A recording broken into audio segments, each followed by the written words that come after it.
on to the fundamental strategies for conflict resolution. There are like 5 main strategies, fundamental strategies for conflict resolution. First, when people are feeling frustrated, when there is anger, when there is frustration, it is crucial to take an immediate action to reduce the tension and to diffuse the situation. This can be done through separating the parties, managing tensions, acknowledging other people, the other parties' feelings, and of course, de-escalating the situation through statements by both parties. Just make sure that you nip it in the bud. You don't allow it to become you don't allow the violence to escalate more than the way it is when it started. And secondly, setting up a formal meeting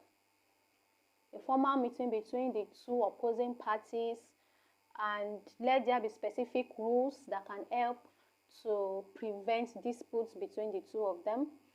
Thirdly, communication is very important. Communication will help to improve the accuracy of the situation, that is, understanding the other person's perspective, understanding the other party's perspective. When there is communication, you know the way the other party is feeling, you understand what the other party is trying to say.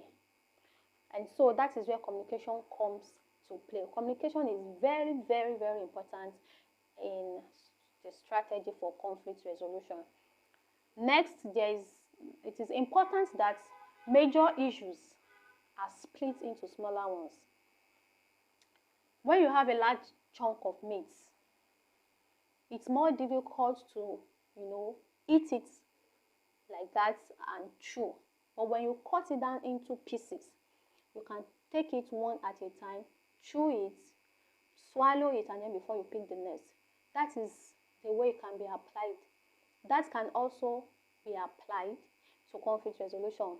Let all the big matters, split it down, cut it down, like split them into smaller matters. By the time you deal with all the small matters, you'll find out that the whole large chunk has been dealt with.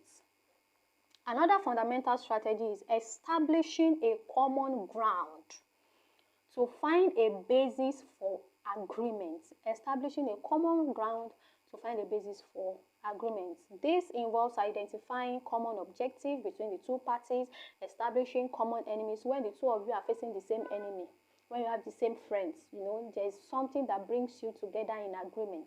And then also figuring out common expectations, reviewing the parties' perspectives, and managing deadlines and time constraints, making sure the two parties are getting their things done within the stipulated time.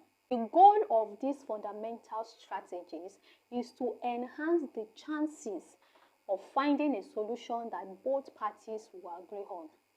Once the two parties are able to agree on something, then there is a high chance, there is a high possibility that that conflict will be resolved.